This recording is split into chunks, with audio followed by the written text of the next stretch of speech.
I've been driving for hours. The winding roads leading me deeper into the mountains. The silence only broken by the creaking of my car's old suspension.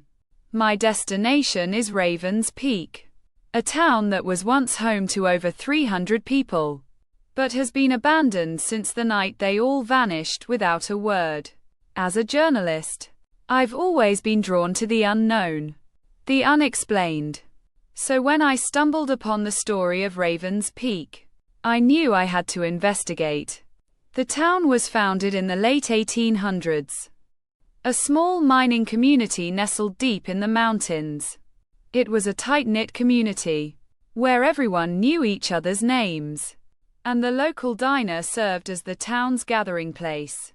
But on the night of October 15, 1987, something strange happened.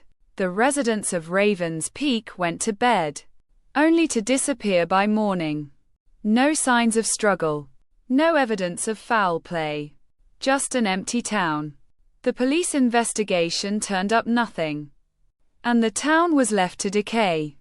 I've been researching the town's history for weeks, poring over old newspapers and interviewing former residents who had moved away before the disappearance.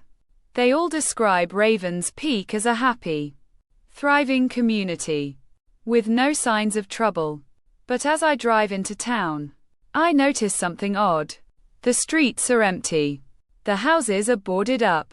But there's a feeling of being watched.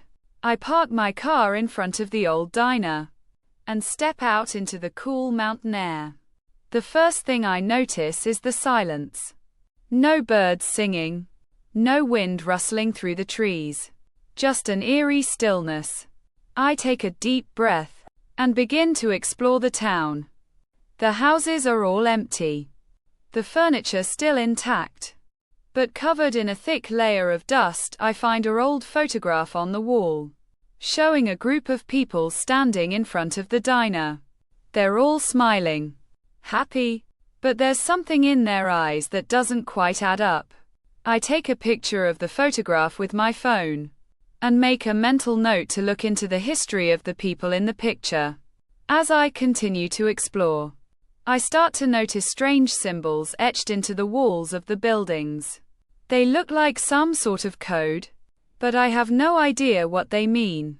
I take more pictures and make a note to research the symbols further.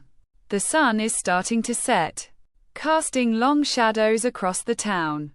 I decide to head back to my car and find a place to stay for the night. As I'm driving away, I notice a figure standing in the distance. It's a woman, dressed in a long coat, and she's watching me. I slam on the brakes and jump out of the car. But when I turn to look, she's gone.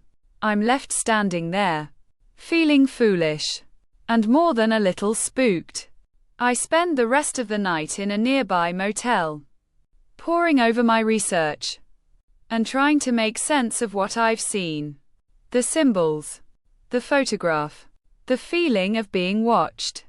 It all seems to be connected, but I'm not sure how. As I drift off to sleep, I'm aware of a presence in the room, watching me. I try to shine my light on it, but it's always just out of sight. The next morning, I wake up feeling tired and more than a little uneasy. I decide to head back to Ravens Peak and continue my investigation. As I'm walking through the town, I notice something that I hadn't seen before. A small, hidden room, tucked away behind the diner. I push open the door and step inside. The room is small, with walls lined with old newspapers, and a single chair in the center of the room. On the chair is a small notebook, filled with handwritten notes.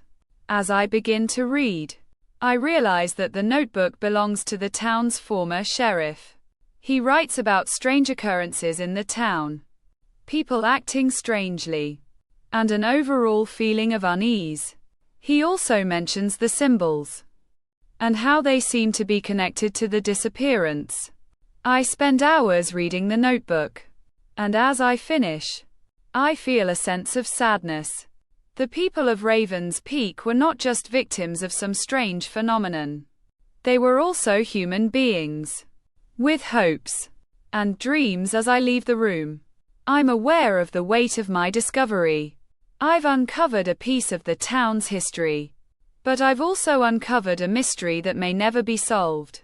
I take one last look at the town, and then I'm gone, leaving Ravens Peak to its secrets and its shadows.